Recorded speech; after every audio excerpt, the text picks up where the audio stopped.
안녕하십니까, 국수입니다. 자, 오늘은 광고예요. 대놓고 광고. 자, 제 채널 최초로 이런 리뷰 상품에 왔습니다. 와, 여러분들의 구독이 있으시고 채널이 좀 성장을 하고 있으니까 아직도 햇병아리지만 어쨌든 이제 클라우젠이라는 회사에서 연락이 왔어요. 그래서 이런 제품에 대해서 체험을 해보고 뭐 영상을 만들어주면 좋겠다 뭐 이런 말씀 하셨는데 일단 대놓고 말씀드리면 광고를 돈을 받고 하는 건 아니에요 지금. 근데 이제 제품을 어쨌든 대여를 받았으니까 한 일주일 정도 사용을 해보고 이제 뭐 SNS 같은 유튜브 이런 걸 통해서 좀 홍보를 해줬으면 좋겠다 이런 거겠죠. 자, 일단은 이 제품을 받았습니다. 요거는 이제 클라우젠이라는 회사에서 나오는 테이너라는 제품이고요. 일단 간단하게 설명드리면 외장 하드입니다. 일단 이따가 열어서 보여드리겠지만 외장 하드인데 외장 하드에 SD 카드가 들어가고요. 그 다음에 CF 익스프레스 타입 B가 바로 들어가는, 그래서 꽂으면 복사가 돼요. 그 데이터가. 그래서 현장에서 컴퓨터가 없이 복사가 가능한, 메모리에 있는 사진을, 데이터를 백업할 수 있는 그런 백업 장치가 되겠습니다. 요게 옛날에도 있었어요. 옛날에도 있었는데 옛날에도 제가 이런 걸 썼습니다. 넥스토 DI라는 회사에서 나오는 제품인데 이거 지금 제가 버렸나봐요. 버렸나 본데 요런 게 일단 있었어요. 그래서 옛날에는 이 위쪽에다가 CF 카드를 넣고요. 이쪽에는 SD 카드가 들어갑니다. 그래서 이렇게 꽂아주면 그 데이터를 복사하는 장치가 있었어요. 근데 그때는 이게 하드디스크가 들어있었어요, 안에. 그래서 복사하는데 시간이 좀 걸렸죠. 하드디스크, 이제 노트북용 하드디스크가 있다 보니까 그렇게 빠르지는 않았어요. 그런데 이 제품 같은 경우에는 이 안에 M.2 SSD가 들어갑니다. 여러분도 아시겠지만 M.2 SSD가 굉장히 빠르잖아요. 그래서 굉장히 빠른 속도로 데이터를 백업할 수 있는 그런 장치가 되겠고요. 그다음에 두 번째는 여기에 이제 네트워크로 연결을 하면 와이파이나 아니면 유선 랜 같은 거 연결을 하면 구글 드라이브 같은 클라우드 서비스하고 연동이 됩니다. 그래서 이 안에 있는 데이터를 클라우드에 업로드하는 것까지 가능한 그런 기계가 되겠습니다. 일단 자, 열어볼게요. 저도 지금 처음 열어보는 거니까 같이 열어볼게요. 자, 일단 박스는 이렇게 생겼고요. 안에 제품에 이런 게 일단 들어있겠죠. 자, 열어볼게요 한번.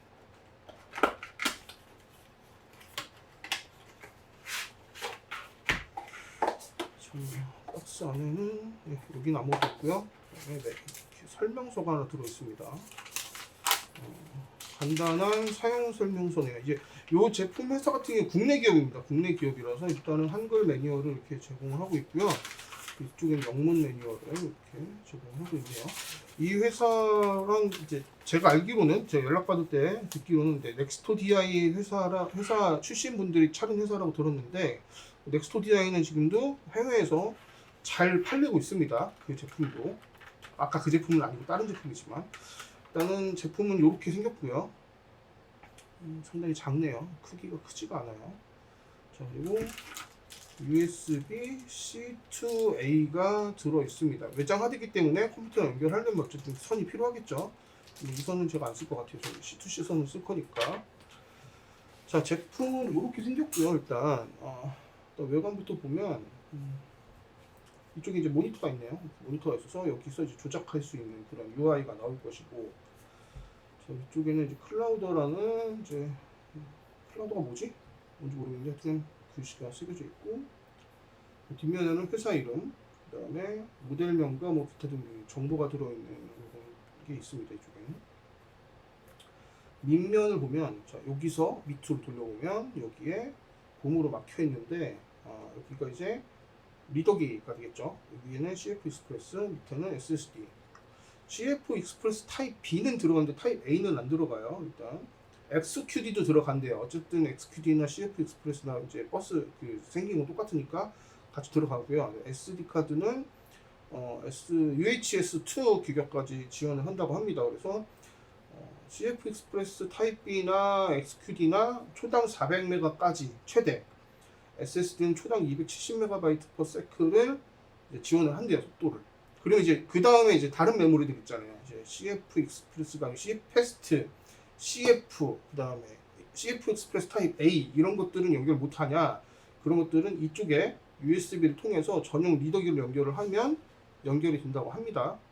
저는 그 메모리도 없으니까 모르겠어요. 저는 요거 두 개만 있으면 됩니다. 일단 그 반대쪽으로 돌려오면 이쪽에 이제 USB가 하나 더 있습니다. 여기 USB가 하나 더 있는데 이거는 이제 와이파이 같은 거 연결하는 USB래요. 그래서 지금 여기 같이 넣어주셨는데 와이파이인 것 같아요. 잠시만요. 802.11.n 요거는 2.5GHz 대역을 쓸 수 있는 와이파이 동글이 하나 들어있고요. 여기에 이제 다른 와이파이 동글을 꽂으면 좀 더 빠른 와이파이도 가능하겠죠. AC 같은 거 802.11.n은 2.5GHz고 보이시는 쪽에 있는데 이 뒤에 이제 AC가 붙으면 이제 5GHz가 가능합니다. 그리고 여기에 이제 스마트폰을 유선으로 연결을 하면 스마트폰 테더링을 통해서도 이제 네트워크가 되는 거고요. 이 옆에는 이제 이더넷이라고 써 있으니까 열어보면 이렇게 UTP 단자가 있습니다. UTP 단자가 있고요. 지금 보니까 100MB밖에 안 될 것 같아요. 100MB밖에 안 될 것 같아요. 이제 1GB는 안 될 것 같습니다. 안에 보니까 핀이 몇 개 없어요. 그래서 선을 8개를 다 써야지 1GB로 작동을 해요. UTP 같은 경우는. 근데 지금 보니까 선을 4가닥밖에 안 쓸 것 같아요. 100MB까지 지원이 되는 것 같습니다.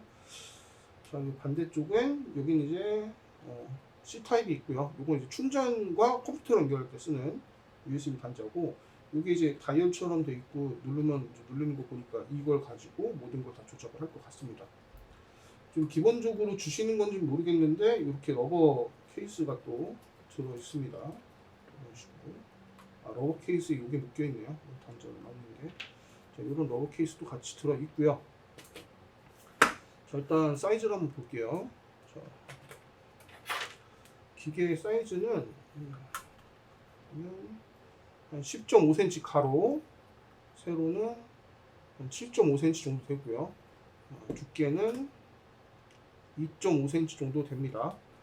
이 정도 사이즈고, 무게를 좀 볼게요. 지금 무게도 중요하니까.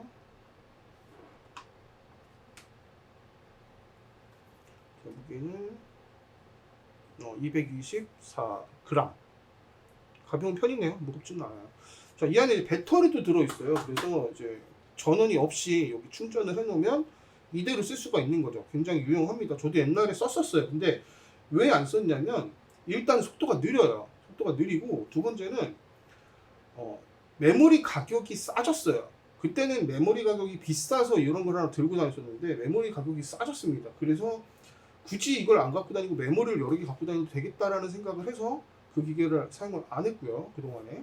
근데 지금은 메모리 가격이 다시 비싸졌죠. CF 익스프레스 타입 B 같은 경우에는 뭐 한 2호르기 한 30만원 선이니까 그 이상의 메모리가 필요하다 그러면 돈이 많이 들어가는 거죠. 이 제품 같은 경우에는 2TB가 62만 몇천 원이에요. 63만원 정도 했던 것 같아요. 그러니까 63만원이면 2TB. CF 익스프레스 타입 B를 2테라를 살려고 그러면 굉장히 비싸요. 거의 100만원 가까이 되니까. 그런 용량이 필요하시다면 이걸 쓰시면 되고, 요거 이제 구매 페이지 들어가 보시면 아시겠지만 이 SSD가 없는 버전도 팔고 있어요. SSD가 빼고 그 다음에 내가 갖고 있는 SSD를 넣는다거나 아니면 이게 지금 32TB까지 확장이 가능하대요. SSD를 바꾸면. 그러니까 조금 더 용량이 큰 걸 원하시는 분들은 SSD를 빼고 사시면 40만원대로 구매가 가능합니다. 들어가 보시면 아실 거예요. 클라우젠에 검색해서 가보시면 판매를 하고 있으니까 보시면 될 것 같고요. 요거 나사 두 개를 열면은 이게 분해가 돼요. 그래서 직접 SSD를 교체하실 수가 있습니다. 한번 열어볼게요. 여기 있는 요 나사를 풀면 어렵지 않게 이제 열릴 겁니다. 저도 안 열어봤어요.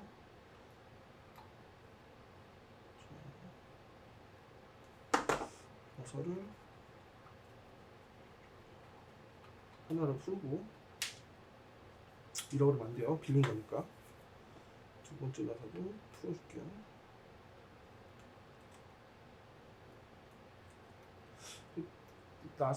이 나사 머리가 조금 안 좋네. 그래서 미끄러집니다.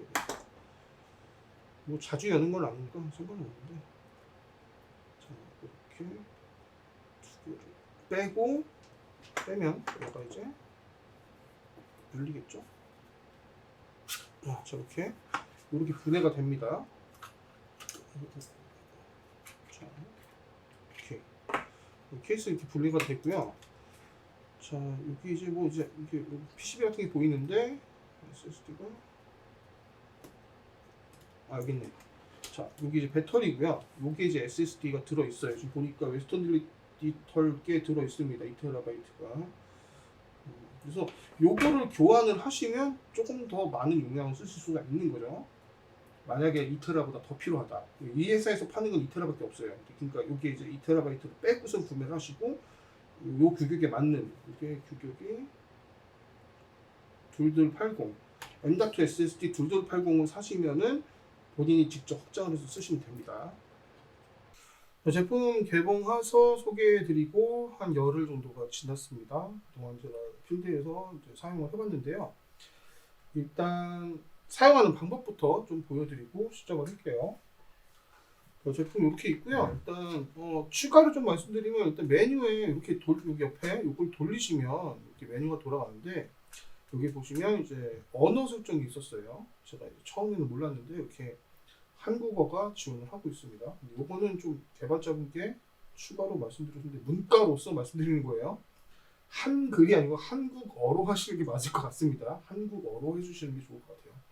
한글은 글씨를 얘기하는 거니까 잉글리시는 영어라는 언어고 한국어가 맞는 게 아닐까 하는 쓸데없는 말씀 한번 드려볼게요.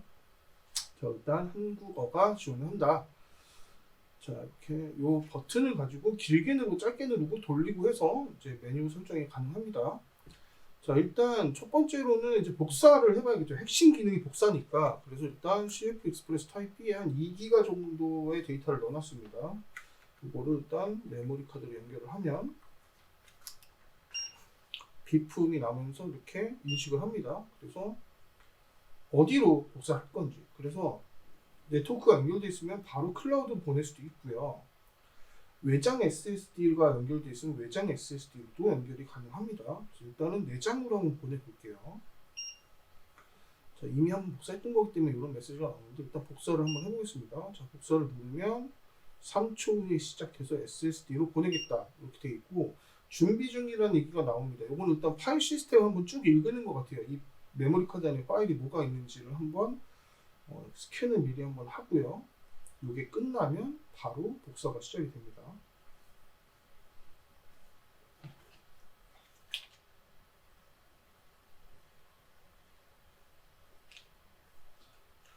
자, 이게 복사가 시작되는데 복사가 굉장히 빨라요. 생각한 것보다 엄청 빨라요. 2.45GB 복사하는데 벌써 끝났어요. 자, 그래서 이렇게 한번 눌러보면 이 복사를 한 게 어디 폴더로 들어갔는지, 그 다음에 현재 복사하는 속도는 얼마인지, 이게 아마 최대 400MB/s가 나온다고 이제 스펙이 되어 있습니다. 근데 아마 이게 데이터가 용량이 적다 보니까 이 정도 속도로 나온 것 같아요. 그래서 2.45GB를 복사했고 시간은 9초가 걸렸대요. 이건 준비 시간 빼고 실제 복사하는 속도입니다. 9초 만에 복사가 다 된 거예요. 메모리 카드 그냥 뽑으시면 되고요. 자, 이번에는 똑같은 데이터인데 SD 카드에 들어있는 걸 한번 해볼게요. SD 카드는 UHS-2 규격입니다. 일반 UHS-1이 아니고 좀 더 빠른 거예요. 빠른 걸 넣어서 한번 해볼게요. 같은 데이터가 들어있어요. 이거랑 같은 거. 속도 차이를 한번 보실게요. 자, 이것도 SSD로 복사를 하겠습니다. 자, 그리고 시작.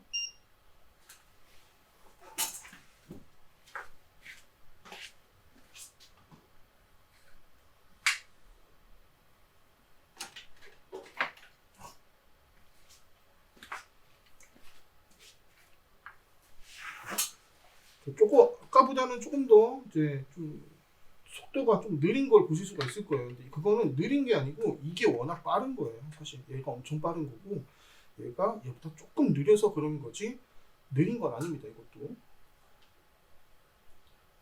이렇게 한 10초 정도가 걸린 것 같아요. 복사 다 하는데 자, 복사 다 됐고요. 이것도 결과를 보면 160MB/s로 복사를 했대요. 15초가 걸렸다고 합니다.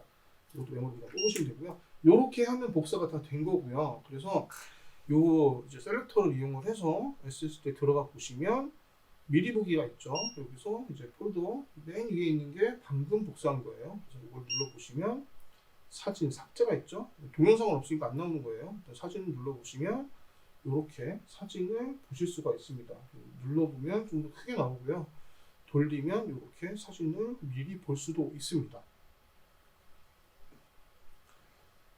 자, 그 라우 파일도 보여요. 근데 여기 없지만 라우 파일도 보입니다. 자, 이렇게 쓰는 기계인 거고요. 이번에는 저도 한 번도 안 해봤는데 이런 외장 SSD에다가 한번 복사를 해볼게요. 이거는 삼성 T5고요. 같은 화면이 안 나오겠지만 이렇게 해서 여기에다가 연결을 해줍니다. 일단 외장에다가 이렇게 연결해주고 연결하면 이제 이렇게 나와요. 그래서 외장 SSD로 표시를 해주고요. 아하, 전원이 없으면 안 된대요. 이건 안 되겠네. 처음 알았네. 자, 이거는 안 되는 걸로. T5하고는 연결이 안 됩니다. 외부 전원이 있는 것만 된다고 해요. 자, 이건 안 되니까 넘어갈게요. 자, 넘어가고. 자, 두 번째 이 기계의 특징 중에 하나는 네트워크를 이용을 해서 클라우드에 올릴 수 있다는 거죠. 그래서 그걸 한번 해볼게요. 일단 세 가지가 있습니다. 이제 클라우드 올릴 수 있는 거. 클라우드 서비스 연결하면 이렇게 세 가지를 갖고 할 수가 있는데, 자, 첫 번째는 랜이죠. 유선 랜. 유선 랜을 꽂아주면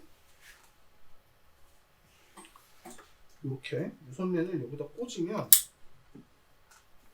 바로 인식을 합니다. 그래서 이렇게 해서 이 유선 랜을 이용을 해서 업로드가 가능해요.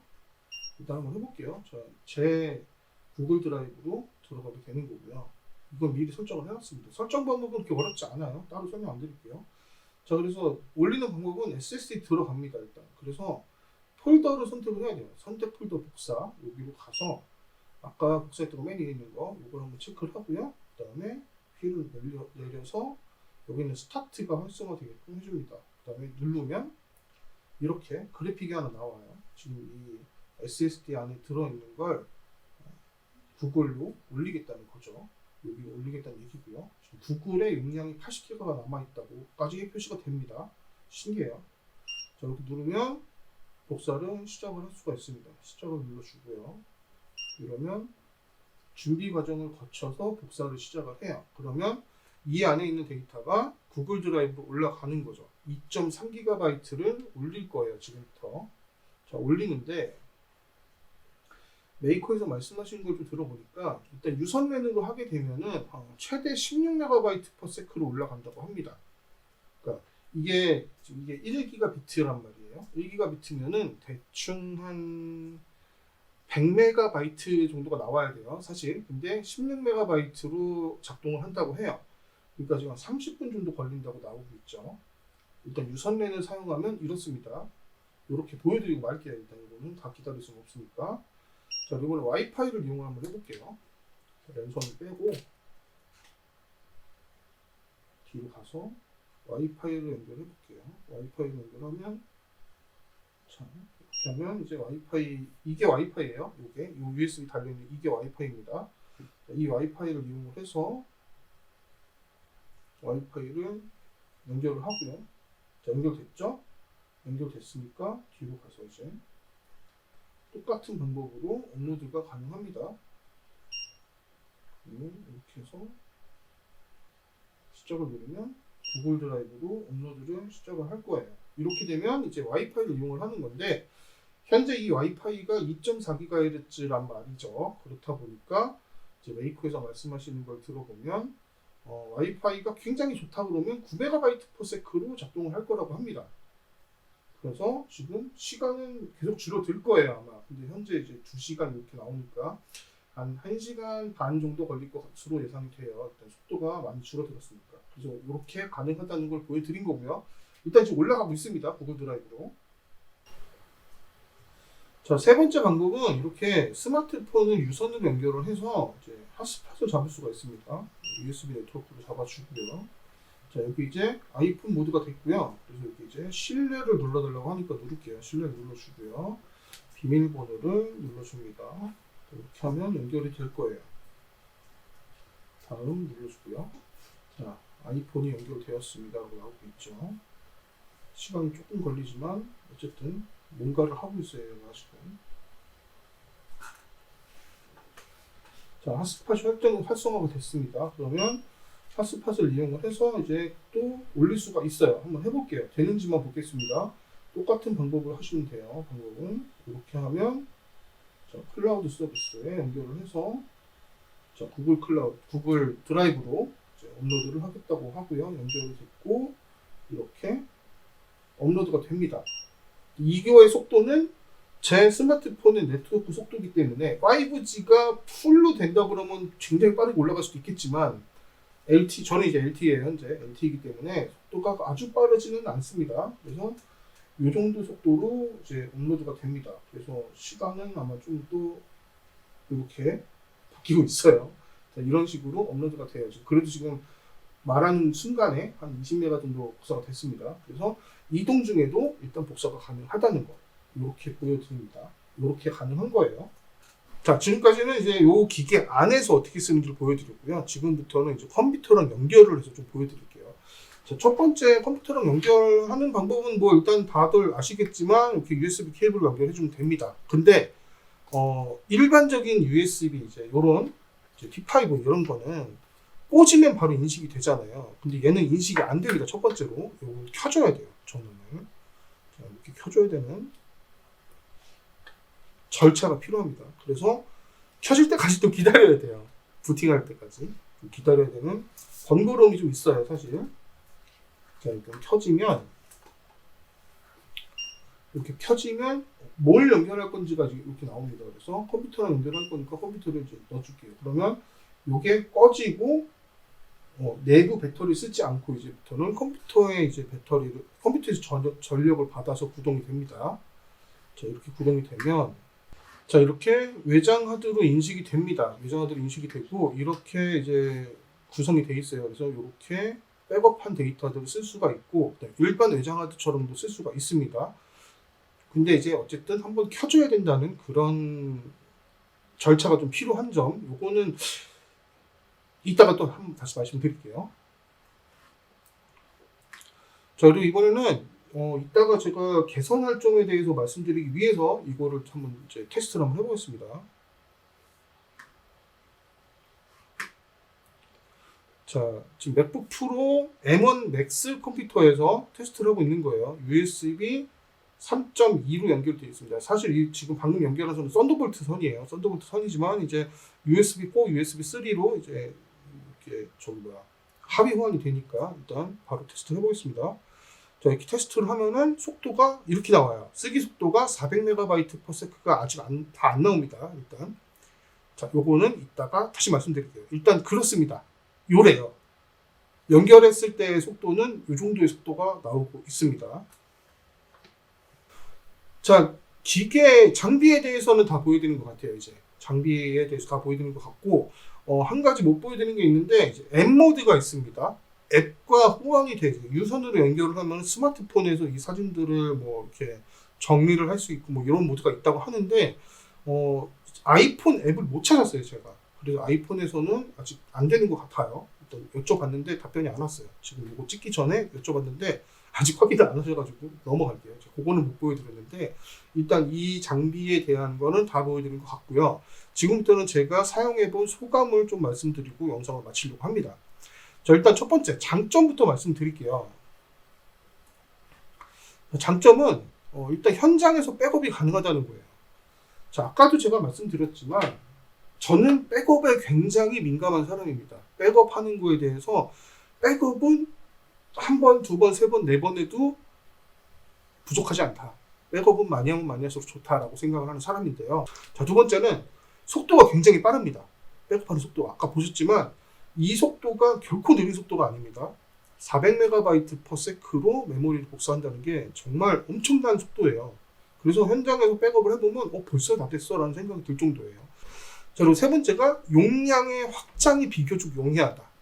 그러니까 이거를 이제 분해를 해야 되지만 어쨌든 분해를 하면 어렵지 않게 분해가 가능합니다. 물론 자신 없는 분들은 하지 마세요. 하실 필요 없어요. 저 같은 경우는 워낙에 이런 거 뜯고 뭐 이런 거 하는 거 좋아하다 보니까 쉽게 열고 쉽게 바꿀 수 있을 것 같다는 생각이 들었는데 정말 쉽게 SSD를 교체할 수가 있습니다. 그래서 2TB로 시작을 하셨는데 조금 더 용량이 컸으면 좋겠다라고 하면 4TB, 뭐 32TB까지 지원을 한다고 하니까 그렇게 큰 SSD를 구매를 해서 교체를 하시면 굉장히 큰 대용량 외장 하드와 현장 백업이 가능한 장비가 생기는 거죠. 그래서 이 확장이 비교적 용이하다. 그게 장점이 될 수가 있고요. 네 번째로는 클라우드에 백업이 가능하다. 보셨겠지만 네트워크만 구축을 해주면 이 안에 있는 데이터를 구글 드라이브, 제가 안 보여드렸지만 뭐 원드라이브하고 드롭박스도 지원을 하고 있습니다. 현재 저는 그쪽에 계정이 없어서 못 보여드렸어요. 지금 그쪽하고 그런 이제 클라우드 서비스와 연계를 해서 이 안에 있는 데이터를 온라인으로 쉽게 올릴 수가 있다. 어렵지 않게 올릴 수가 있다는 게 장점이죠. 일단은 거기까지 장점이고요. 지금부터는 제가 단점과 개선했으면 하는 걸 좀 말씀드릴게요. 지금부터는. 자, 일단 단점 첫 번째는 클라우드의 속도가 느리다는 거예요. 이거는 이 기계의 문제라기보다는 이제 네트워크의 문제도 있을 것이고 구글 드라이브 쪽에서 받는 속도가 빠른지 느린지는 저는 모르겠어요. 어쨌든 그런 것들이 문제가 있겠죠. 그렇다 보니까 현재는 속도가 좀 느린 편이다. 그래서 이 속도라면 실시간으로 뭔가 전달하는 건 어려울 것 같아요. 하지만 어쨌든 백업의 용도로 쓴다는 거는 뭐 이렇게 나쁘지 않은 것 같습니다. 일단 요거는 조금 더 빠르게 할 수 없을까? 요런 이제 개선점을 한번 말씀드리고 싶고요. 자, 두 번째는 아까 제가 마지막에 이 외장 하드의 속도를 한번 보여드렸어요. 자, USB 3.2의 속도가 10GB/s예요. 이거를 메가바이트로 환산을 하면 한 1GB 정도 나옵니다. 그러니까 1초에 1GB를 쓰고 읽을 수 있는 장치예요. 원래는 이게. 근데 지금 현재 문제가 뭐냐면요. 이건 이 기계의 문제가 아니에요. 사실. 지금 애플의 맥북 프로 M1과 M2가 있죠. 지금 그 CPU와 USB 3.2의 호환이 안 되고 있어요. 왠지는 많이 어려워서 제가 설명드리기는 어렵지만 물론 아는 분들이 계실 거예요. 이 얘기는. 그래서 원래는 이게 1GB/s로 작동을 해야 되는데 현재 지금 400MB/s로 작동을 하고 있습니다. 지금 얘랑 M1 맥북이랑만 비교를 해보면 물론 윈도우랑 얘기는 다른 거예요. M1 맥북을 말씀드리는 거예요. 근데 이걸 왜 단점으로 말씀드리냐면 이 장비를 쓸 사람들의 타겟을 보면요. 프로예요. 그러다 보니까 제가 영상에 처음에 말씀드린 것 같은데 여기에 있는 이 리더기의 구성도 프로에 맞춰져 있습니다. 지금 이 제품을 만든 클라우젠에서는 이 제품을 쓸 사람들을 정확하게 분석하고 계세요. 현재 프로 시장에서는 메모리 카드를 요 두 개만 쓰고 있습니다. 사실상 물론 이제 소니로 가면 이제 요 A 타입도 있긴 하지만 물론 이제 소니를 굉장히 많이 쓰시는데 왜 A 타입을 안 넣었나 라는 의문은 있어요 사실. 근데 이제 캐논으로 넘어가다 보면은 캐논은 다 CF 익스프레스 타입 B를 쓰고 있어요. 니콘은 다 이걸 쓰고 있고요. 그 다음에 요 SD 카드 UHS-2 규격을 쓰고 있죠. 이거를 어디서 제일 많이 쓰냐면 영상을 하시는 분들이 제일 많이 씁니다. 프로 영상 작업 현장을 가보면 방송이 됐던 영화가 됐던 뭐 커머셜 이제 영상이 됐던 어쨌든 상업 현장에 가보면 이 메모리 카드를 관리하시는 분이 따로 계실 정도예요. 왜냐면 카메라가 엄청 많으니까. 그래서 1번 카메라 메모리 백업했습니다. 그거 검증하고 백업했는지 확인하고 메모리 지워서 다시 카메라맨한테 주고 이런 역할을 하는 스텝이 있을 정도예요. 왜냐면 이렇게 안 하면 데이터 관리가 안 되니까. 근데 그런 분들이 이걸 쓴다 그러면 굉장히 편하겠죠. 왜냐면 검증도 자동으로 해주고 있고 여기서. 그 다음에 속도도 굉장히 빨라요. 근데 그런 분들이 이걸 어디다 물릴까요? 아마 절반 이상이 맥북에 물리실 겁니다. 근데 지금 현재 M1, M2 맥에서 USB 3.2의 전체 속도가 안 나오고 있어요. 그러다 보니까 400MB/s가 절대 느린 속도는 아니지만 좀 더 빠른 썬더볼트를 만들어 주시면 어떨까라는 생각이 들었습니다. 제가 그거를 받자마자 한번 여쭤봤는데 지금 제 뜻이 정확하게 전달이 안 된 것 같아요. 다른 말씀을 하셔가지고 이 영상을 보시다 그러면 좀 검토가 좀 필요할 것 같아요. 그래서 클라우젠에서는 이 USB 버전이 이미 나와 있으니까 조금 더 비싸더라도 썬더볼트 버전을 좀 만들어 주신다고 하면은 좀 더 프로들한테는 더 많이 와닿을 것 같습니다. 아마도 현장에서 백업과 편집을 하는 사람들은 상당수가 M1, M2 맥북을 쓰고 있을 거예요. 아마도. 근데 이제 그 사람들한테 이 USB 3.2는 현재로서는 좀 짜증나는 물건입니다. 저는 지금 그래서 지금 제가 이거를 이 T5, T7을 한 3개 정도 쓰고 있어요, 지금. 근데 지금 현재 거의 안 쓰고 있습니다. 지금 그래서 사무실에서 저희 직원하고 데이터를 주고받을 때 나스를 경유할 수도 있지만 나스를 경유하는 것보다 나스를 경유하면 한 초당 80메가 정도 나와요. 근데 데이터 용량이 크면은 한 번 보내는 시간이 있죠. 그 다음에 또 나한테 오는 시간이 있잖아요. 그러니까 2배가 걸려요. 그래서 원래는 이제 이걸 썼단 말이죠. T5를. 속도가 빠르니까. 근데 여기다가 데이터를 집어넣는데 행사 하나 집어넣는데 4시간씩 걸리고 막 이래요, 지금. 그래서 지금은 썬더볼트 케이블을 이용을 해서 맥북 2개를 직결해서 지금 사용을 하고 있습니다. 그래서 지금 현재 USB 3.2가 좀 짜증나는 상황이에요. 호환이 안 되다 보니까. 그런 상황에서 이것도 USB 3.2라 그러면 프로들이 느낄 때는 요거 조금 애매한데 이런 생각이 들 수도 있습니다. 그런 점을 좀 감안을 해서 다른 제품을 이제 개발하실 때는 좀 이런 거를 좀 반영을 해주셨으면 좋겠습니다. 자, 일단 제 채널의 첫 번째 광고라고 해야 되나요? 잘 모르겠어요. 저 이런 거 처음이라서. 직접 돈을 받지는 않았습니다. 이 메이커로부터 이거를 리뷰하는 대가로 돈을 받지는 않았지만 어쨌든 이 제품을 제공을 받아서 대여를 받아서 이 영상을 만들고 있고요. 그 다음에 만약에 제가 이 영상을 만들고 나서 이 제품을 구매한다 그러면 할인을 해주신다고 했습니다. 어쨌든 저한테 이제 이득을 주시는 거니까 요거는 유료 광고로 표시를 할 거고요. 했습니다. 아마도. 그래서 첫 번째 제 채널의 영상, 광고 영상은 여기까지 하겠습니다.